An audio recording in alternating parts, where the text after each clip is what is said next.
اس میں مس گیدرنگ تھی, میں نہیں گیا, تو میں خاندان میں بڑا بدنام ہو گیا تھا نا, فنڈامنٹلسٹ, اور بھائی کی شادی میں نہیں گیا. تو ہمارے ایک رشتہ دار ہیں, وہ انگلش بہت بولتے تھے, ابھی بھی بولتے ہیں, اللہ ان کی عمر برکت دے. تو وہ جب بھی کوئی مثال دینے ہوتے نا, فار ایگزامپل میں میری مثال دیتے جیسے تم شادی میں نہیں گئے, چھیڑنے کے لیے نا مجھے. اور you set a bad example, کچھ اس طرح کا اسٹرکچر استعمال کرتے تھے, تم نے ایک بہت بری مثال قائم کی ہے. تو جب بھی میں جاتا ہوں نا فار ایگزامپل, مجھے وہ واقعہ ان کا یاد آ جاتا ہے. وہ تھوڑا سا مجھ پہ طنز کرتے تھے کہ جیسے آپ نے بدتمیزی کی اور نہیں گئے. اب دیکھو میں ایک مثال دے رہا ہوں, پردے دار عورتیں غلام سمجھی جاتی ہیں جو پردہ کرتی ہیں, فنڈامنٹلسٹ, بنیاد پرست. لبرل عورتیں کیا ہیں؟ آزاد, جو بے پردہ گھوم رہی ہو, کسی کی پابند وابند نہیں ہیں. حالانکہ اللہ کی قسم یہ پابندیں ہیں. ان کو دلائل کی دنیا میں سمجھ میں آ رہا ہے کہ پردہ اصل ہے, مگر ذہنی غلامی مغرب کی ہے. یہ اپنے اوپر مذہب کی چھاپ کو برداشت کرنا پسند, یہ ان کو بے عزتی محسوس ہوتی ہے کہ لوگ کہیں گے مذہبی خاتون ہیں. اس چھاپ اور اس تانے سے بچنے کے لیے, جو معاشرے میں برا سمجھا جاتا ہے تانا, اس سے بچنے کے لیے ان تمام دلائل کو ایک طرف رکھا اور مغرب کی ذہنی غلامی اختیار کی انہوں نے. جو عورت پردہ کر رہی ہے وہ کلچر کو فالو بولو نہیں کر, وہ لبرل ہے. وہ کہہ رہی دلائل سے پتہ چلتا ہے کہ پردہ اسلام کا حکم بالکل ٹھیک ہے.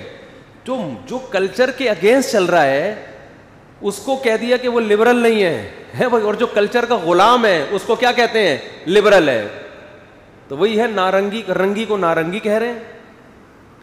جو انتہائی کلرفل اورنج ہے نا, اس کو نارنگی کہتے ہیں, حالانکہ اس میں تو رنگ بھرا ہوا ہے. اور جو دودھ کو پکا مکا کے جو اصل مال نکلا ہے اس کو کھویا کہتے ہیں, گویا کھو دیا ہم نے. تو اور جو چلنے والی چیز ہے اس کو گاڑی, جو گاڑی کیسے کہتے ہیں؟ جو گاڑ دی جائے زمین, چلتی ہوئی چیز کو کیا کہتے ہیں؟ گاڑی. کھوپڑی میں آتی ہے یہ چیزیں, تو الٹی چل رہی ہے دنیا. تو اسلام جتنا لبرلزم کی دعوت دیتا ہے نا آپ کو, براڈ مائنڈڈ ہونے کی, اتنا دعوت تو دنیا میں کوئی بھی نہیں دیتا. تبھی تو قرآن بار بار عقل عقل عقل استعمال کرو. ان فی ذلک لآیات لقوم یتفکرون. قرآن کہہ رہے اس میں کھوپڑی استعمال کرنے والوں کے لیے نشانی ہے, جو اندھے مقلد ہوتے ہیں, کلچر کو فالو کرتے ہیں, ذہنی غلام بنے ہوئے, ان کو یہ اس سے ہدایت ہی نہیں ملے گی قرآن سے. اس قرآن سے ہدایت ان کو ملے گی جو براڈ مائنڈڈ ہو کے غور فکر کرتے ہیں, کسی نظریے کے پابند نہیں ہیں, بالکل ذہنی ہر قسم کی ذہنی غلامی سے آزاد ہو کے جو سوچے گا اسے اس قرآن سے گائیڈنس ملے گی. قرآن اس کو سیدھا راستہ دکھائے گا, بتائے گا یہ صحیح ہے یہ غلط ہے, اس کی سمجھ میں آئے گا. کیونکہ رسول اللہ صلی اللہ علیہ وسلم جس کلچر میں, جس معاشرے میں آئے نا اسلام کی دعوت لے کے, اس میں اسلام کی دعوت بالکل یو ٹرن لینا تھا. یعنی کلچر جس طرف جا رہا ہے اس کے بالکل اگینسٹ, بالکل اپوزٹ. کلچر سینکڑوں خداؤں کا قائل تھا, اسلام نے کہا عقل استعمال کرو.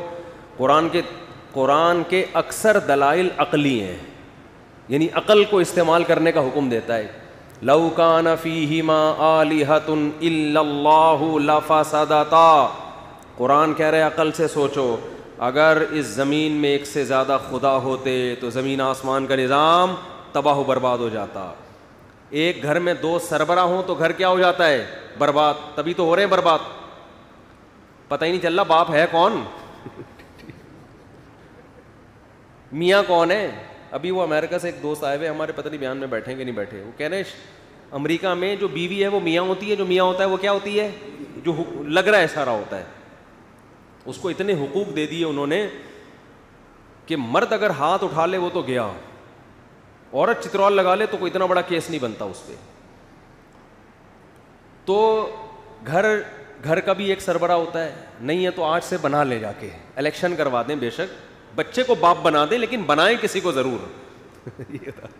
یہ جو گھر میں اتنے فسادات ہو رہے ہیں نا, اس کی وجہ یہ ہے کہ گھر میں ایک امیر کی اطاعت, اللہ نے تو بنا دیا شوہر کو نا, باپ کو بنا دیا, شوہر کو بنا دیا, لیکن اگر آپ کو اللہ والا حساب سمجھ میں نہیں آ رہا ہے تو چلو یار الیکشن کرا کے بیوی کو بنا دو, بچے کو باپ بنا دو, لیکن جب اختلاف ہوگا تو چلے گی کس کی؟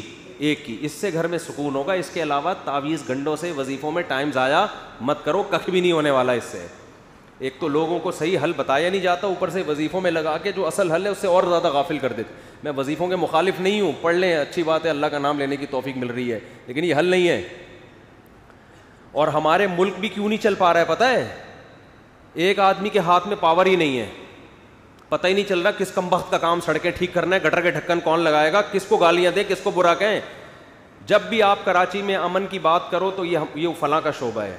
ابے بھائی یہ سڑک بنا دو, یہ فلاں کا, یہ ہمارا نہیں ہے, یہ ہیڈک کس کا ہے, یہ فلاں وزارت کا ہے. یہ پتہ ہی نہیں چل رہا ہوتا کس کے سینٹ میں جو بل پاس ہوا ہے ابھی خاندانی نظام کی تباہی والا, اس میں پی ٹی آئی کو گالیاں دینی ہے یا مسلم لیگ کو دینی ہے یا نون لیگ کو دینی ہے, کس کو گالیاں, یہی نہیں پتہ چل رہا. اس کا ذمہ دار وزیر اعظم عمران خان ہے یا کون ہے, یہ پتہ ہی نہیں چل رہا. وزیر اعظم کو برا بولا بولو بھائی میرا کیا اس سے, وہ تو سینٹ میں بل پاس ہوا ہے, مجھ سے پوچھ کے تھوڑی ہوا ہے. تو عجیب کھچڑی چل رہی ہے. جس قوم میں, جس ملک کو یہی نہیں پتا ہو کہ کس کے ذمے کیا کام ہے, اس میں ترقی کے خواب دیکھنا حماقت ہے. تو صدارتی نظام ہونا چاہیے جیسے امریکہ میں ہے, ہر چیز کا ذمہ دار ڈونلڈ ٹرمپ نکلتا تھا, صحیح ہے نا. تو یہاں تو کچھ ہے ہی نہیں. ایک متحدہ عرب, بات ہٹ رہی ہے موضوع سے لیکن کسی حد تک موضوع ہی پہ ہو رہی ہے. یہ متحدہ عرب امارات سے نا ایک صاحب, میں لاہور کے اسٹیشن پہ بیٹھا ہوا گھر والوں کے ساتھ ٹرین میں واپس آ رہا ہوں, تو ایک صاحب بیٹھے ہوئے عربی, ٹوٹی پھوٹی اردو بھی آتی, مجھے دیکھ کے پہچان گئے, کہنے لگے آپ فلاں. میں نے کہا جی ہاں. تو عربی بڑی اچھی تھی ان کی, عرب متحدہ عرب امارات کے تھے. تو انہوں نے بتایا پتہ نہیں وہاں کی آرمی میں ہے یا کس میں ہے, کیا ہے. تو مجھے کہنے لگے کہ یار یہ عجیب ملک ہے. انہوں نے کہا ہمارے ہاں یو اے ای میں جو بھی مسئلہ ہو ذمہ دار بادشاہ ہوتا ہے, اور بادشاہ اپنی ذمہ داری سمجھ کے اس کو پورا کرنے کی کوشش. کہہ رہے ہیں مجھے یہاں اتنے مہینے ہو گئے, مجھے یہی نہیں سمجھ میں آ رہا کہ کس کام کا ذمہ دار ہے کون, پکڑیں کس کو جا کے. اور اس کا فائدہ لوگ اٹھاتے ہیں, سیاسی جماعتیں.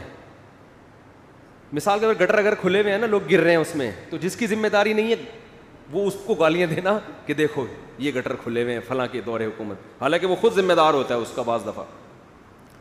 تو کچھ عجیب گند مچا ہوا ہے یار. یہ وہ حیران ہو رہا تھا, کہہ رہے تم لوگ چل کیسے رہے ہو, تمہارا تو کوئی سسٹم ہی نہیں ہے. اتنے محکمے بنے ہوئے ہیں اور ہر محکمے کا بڑا ہی الگ ہے کوئی. تو یہ بربادی ہے.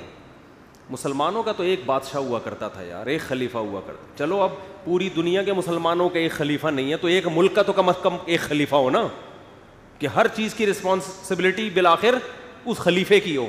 اس خلیفے کو آپ وزیر اعظم بول دو, صدر بول دو, ہمیں ناموں میں کوئی مسئلہ نہیں ہے. آپ اس کو صدر مملکت بول دو, پریزیڈنٹ بول دو, وزیر اعظم بول دو, پرائم منسٹر, کچھ بھی بول دو, آپ اس کو خادم القوم بول دو آپ اس کو, لیکن ایک آدمی کیا ہونا چاہیے, اختیارات کس کے پاس ہوں, ایک آدمی. یہ اسلام کا مزاج یہ ہے.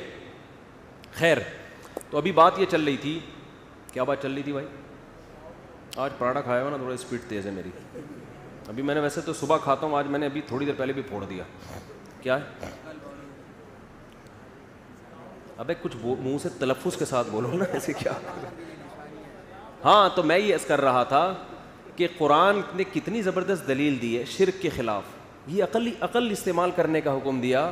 لو کان فیہما آلہۃ الا اللہ, اگر اس کائنات میں اللہ کے علاوہ بھی خدا ہوتے, یعنی ایک خدا کے علاوہ بھی خدا ہوتے, اللہ فسادتا, اس کا نظام کیا ہو جاتا, تباہ و برباد. ایک دن نہیں چلنی تھی, کیونکہ ایک گھر سربراہ کے بغیر نہیں چلتا, ایک ریاست سربراہ کے بغیر نہیں چلتی. تو اتنی بڑی کائنات ایک مینجمنٹ کے بغیر کیسے چلے گی, برباد ہو جاتا. تو یہ تو کھوپڑی استعمال کرنے کا قرآن کہہ رہا ہے نا. تو جو لبرل آدمی ہے نا, جو ذہنی غلام نہیں ہے, نہ انگریز کا غلام ہے, نہ جاپنیز کا غلام, نہ سائنسدانوں کا غلام, نہ ڈاکٹروں کا غلام, اس کی کھوپڑی یہاں کیا کرے گی, کام کرے گی. قرآن کہہ رہا ہے ام خلقوا من غیر شیء ام هم الخالقون. اس میں قرآن نے کوئی نقل سے دلیل نہیں, نقل کا مطلب کسی کا قول نقل نہیں کیا کہ حضرت جی کا یہ ارشاد ہے کہ تمہیں کسی نے پیدا کیا ہے. نا نا نا نا, قرآن کہہ رہے ام خلقوا من غیر شیء ام هم الخالقون, تم خود سے بنے ہو یا تم نے خود اپنے آپ کو بنایا ہے بھائی؟ اب جو لبرل ہوگا نا، حقیقی لبرل، وہ کیا کہے گا، یار خود سے کیسے بن گئے؟ ڈاروین نے پھینک دی تھی کہ ہزاروں سال میں بن گئے، تو ہزاروں سال میں تو ایک بے جان پتلا نہیں بن سکتا، چلتا پھرتا انسان کیسے بن گیا ترقی کر کے؟ ہے بھائی؟ دم کہاں گئی؟ بندر سے بنے ہیں تو دم مارکیٹ سے شارٹ، نہ دم دے رہے ہیں نہ دم کے پیسے دے رہے ہیں ہمیں. سائنسدان کہتے ہیں دم تھی، تو میں سائنسدانوں سے پوچھتا ہوں یا تو ہمیں دم دو بھائی، جو ہماری دم کہاں گئی، یا اس کے ہمیں کیا چاہیے، پیسے چاہیے. ٹھیک ہے، نہ دم دے رہے ہو نہ دم کے، تو اس کا مطلب جھوٹ بول رہے ہو تم. اور اگر دم تھی، بندر سے ہم بنے ہیں، تو بندر سے ایک دم انسان میں کیسے کنورٹ ہو گئے؟ درمیان میں بھی تو کچھ ہونا چاہیے نا. ارے جو اتفاق سے چیزیں آہستہ آہستہ ارتقائی مراحل طے کرتی ہیں آہستہ آہستہ، تو وہ ایک دم سے تھوڑی کنورٹ ہوتی ہیں. کچھ ایسے ہوتے جو ابھی انسان بننے والے ہوتے، وہ ابھی 5000 سال کے بعد انسان بنیں گے. تھوڑے تھوڑے انسان ہیں، تھوڑے تھوڑے کچھ اور ہیں، آدھے بندر ہیں آدھے انسان ہیں، کچھ ایسا ہوتا. یہ آدھی دم ابھی ان کی باقی ہے، یہ تھوڑی سی رہ گئی، اس کے پیسے بھی کم ہے، کوئی اتنا مسئلہ نہیں ہے. ٹھیک ہے، تو یہ کیا بن مانس اور انسان تو بہت ڈفرینٹ ہیں ایک دوسرے سے. درمیان والی نسلیں کہاں غائب ہو گئیں؟ اور پھر ہزاروں سال سے اس کے بعد کچھ کیوں نہیں بن رہا؟ یہاں کے بریک کیوں لگ؟ اتنے سوالات ہیں، کسی کے باپ کے پاس بھی ان کے جوابات نہیں ہیں. اور اتفاق سے چیزیں بنتی کبھی بھی نہیں ہیں، بگڑتی ہیں. 4 اینٹیں اتفاق سے نہیں رکھی جا سکتی کروڑوں سال میں. پورا انسان بنا کے چلتا پھرتا، بول رہا ہے، دیکھ رہا ہے، سن رہا ہے. تو لبرل اگر ہوگا نا سچی مچی کا، سائنسدانوں کی غلامی میں نہیں ہوگا، ان کے سحر میں گرفتار نہیں ہوگا، کھوپڑی استعمال کرے گا، وہ کبھی بھی اس دعوے کو قبول نہیں کرے گا. وہ کہے گا قرآن صاف کہہ رہے ہیں، ہم خلقوا من غیر شیء، خود سے کیسے پیدا ہو گئے بھائی؟ ایک تصویر خود سے نہیں بن سکتی، آنکھ کی تصویر نہیں بن سکتی. ڈیجیٹل کیمرہ آپ کی آنکھ میں کھوپڑی میں فٹ، اور 2 کیمرے فٹ ہو گئے اور دیکھ رہے ہیں وہ، دیکھیے نا کیسے ہو گیا. دل لگ گیا، کان بن گئے. یہ تو میں خیر بیان کرتا رہتا ہوں اس ٹاپک پر.